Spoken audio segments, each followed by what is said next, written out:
Assalamualaikum warahmatullahi wabarakatuh. Selamat pagi PMR, relawan masa depan. Hari ini kita akan mempelajari materi baru di PMR ini, yaitu tentang remaja sehat peduli sesama. Ya, intinya adalah tentang bagaimana kita memilih berperilaku hidup sehat.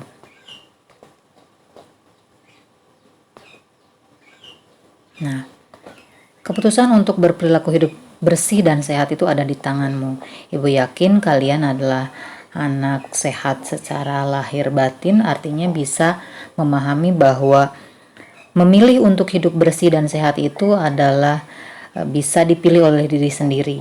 Apakah ingin menjadi pribadi yang mempunyai perilaku hidup bersih dan sehat atau tidak? Nah, remaja yang memilih kebiasaan hidup bersih dan sehat tentu saja adalah remaja yang belajar bersikap baik terhadap tubuhnya sendiri. Kita tahu bahwa tubuh kita adalah anugerah dan harus dijaga.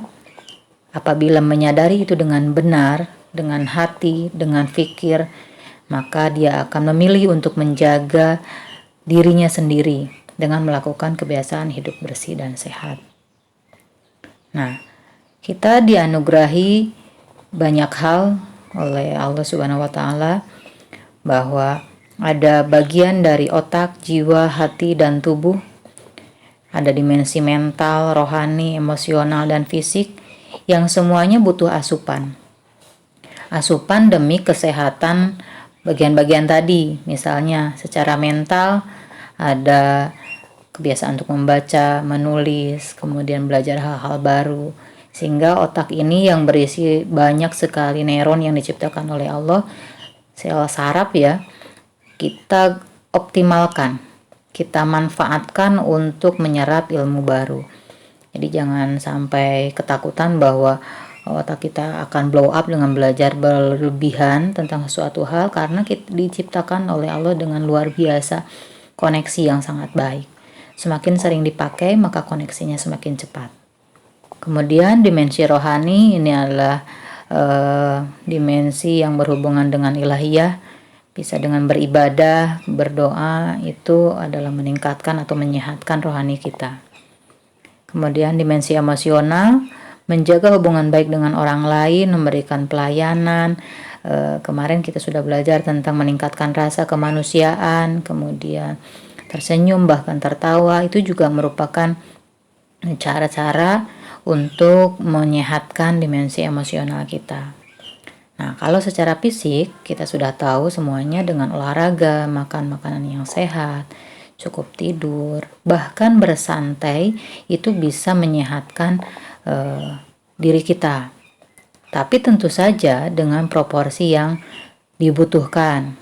Nah, sekarang terlalu banyak bersantai juga itu tidak baik untuk tubuh kita. Terlalu banyak makan juga iya. Nah, selanjutnya kita mempelajari tentang apa itu kebersihan dan kesehatan. Definisinya bisa kalian lihat. Jadi kalau kebersihan bisa dilihat secara fisik, sebetulnya lebih banyaknya. Kalau secara kesehatan bisa dilihat dari fisik, mental, dan sosial. Nah, bagaimana cara kita untuk melakukan gaya hidup bersih dan sehat? Misalnya yang pertama adalah dengan menjaga pola makan. Menjaga pola makan ini kalian tahu ada makanan yang bergizi, ada makanan sehat, makanan seimbang. Kalau makanan bergizi itu adalah makanan yang mengandung zat gizi yang lengkap ya. Ada karbohidrat, protein, lemak, vitamin, mineral, juga air. Kalau makanan sehat adalah makanan yang bergizi, bersih, dan memiliki suhu yang tepat dan mudah dicerna. Makanan yang bergizi sekalipun belum tentu sehat kalau misalnya suhunya terlalu tinggi kita konsumsi sehingga merusakkan organ di daerah mulut dan misalnya daerah usus kita menjadi terluka. Kemudian yang terakhir adalah makanan seimbang, yaitu makanan yang mengandung zat gizinya dengan takaran yang cukup untuk kebutuhan hidup kita. Misalnya tidak hanya karbohidrat saja, tidak hanya protein saja, lemak saja, nah seperti itu. Jadi ukurannya bukan kenyang, tapi adalah seimbang. Nah, menjaga pola makan ini akan berimbas nanti kepada tubuh yang sehat. Kemudian yang kedua adalah melakukan olahraga. Melakukan olahraga, baik itu dari olahraga ringan sampai olahraga berat, ini harusnya disesuaikan atau dilakukan dengan cara yang disesuaikan dengan kebutuhan tubuh. Jadi ringan-ringan saja tapi rutin itu lebih bagus dibanding dengan langsung berat sehingga melukai otot. Kemudian mengurangi polusi, ini juga bisa menunjukkan bahwa kalian mempunyai gaya hidup bersih dan sehat. Polusi dari diri kita sendiri ataupun yang kita timbulkan dengan perilaku kita, misal merokok, kemudian banyak menggunakan minyak wangi yang mengandung aerosol gitu ya, kemudian penggunaan AC yang berlebihan, bisa juga menggunakan kendaraan bermotor terlalu lama, terlalu sering, bahkan misalnya membakar sampah di sekitar lingkungan kita pada pagi hari pun bisa merupakan polusi ya. Jadi dengan tidak melakukan perilaku-perilaku tadi, kita bisa mengurangi polusi di sekitar kita. Kemudian yang selanjutnya adalah menjaga kebersihan diri dan lingkungan. Ini bisa tercermin dari diri kita sendiri. Kita tidak harus terus-menerus berbicara saja tentang kebersihan dan kesehatan, tapi kita bisa menunjukkan bahwa diri kita melakukannya. Diri kita menjaga tubuh dari kotoran, menjaga selalu kebersihan, baik diri sendiri ataupun lingkungan. Kemudian selanjutnya misalnya dengan membuang sampah pada tempatnya. Ini seperti hal sepele tapi kadang sulit sekali dilakukan. Kalau kalian menganggap satu, tidak ada tempat sampah di sekitar kita. Kemudian kalau menganggap itu hal sepele, contohnya misalnya seperti bungkus permen atau apa, kita sebetulnya bisa saja menyimpannya itu pada saku kita sementara sebelum mendapatkan tempat sampah. Kemudian keterampilan yang lain bisa ditingkatkan dengan mengelola sampah.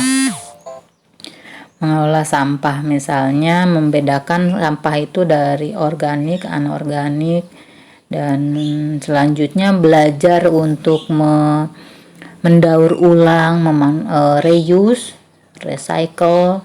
Itu bisa aja menjadi meningkatkan kualitas diri kita, merupakan sikap baik diri kita kepada lingkungan. Nah, berkaitan dengan pola makan, nanti akan berimbas pada kondisi tubuh kita. Nah, ada rumus IMT, indeks massa tubuh.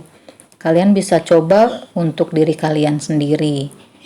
Nah, kalian apakah termasuk pada golongan sangat kurus, normal, gemuk, atau sangat gemuk? Coba kalian hitung IMT tubuh kalian. Di sini ada contohnya. Nah, penyakit yang disebabkan oleh perilaku kurang bersih dan kurang sehat yang dilakukan oleh diri kita nanti bisa berimbas pada penyakit seperti diare, demam, DBD, dan gizi buruk. Nah, kalau gizi buruk ini nanti bisa karena perilaku pola makan yang berlangsung sangat lama ya, jadi tidak langsung. Tapi kalau diare, demam, DBD itu bisa lebih langsung. Nah, kalian pelajari apa sebabnya dan bagaimana cara untuk mengatasinya. Nah, yang terakhir, di sini kalian diajak berpikir untuk bagaimana membentuk kebiasaan baik untuk dirimu sendiri, di keluargamu, di sekolahmu, dan di lingkungan tempat tinggalmu. Apa hal yang bisa kalian lakukan dari hal kecil saja dulu, kemudian bisa kalian terapkan untuk 4 tempat tadi, untuk dirimu, keluargamu, sekolahmu, dan lingkungan tempat tinggalmu. Silahkan kalian curahkan pada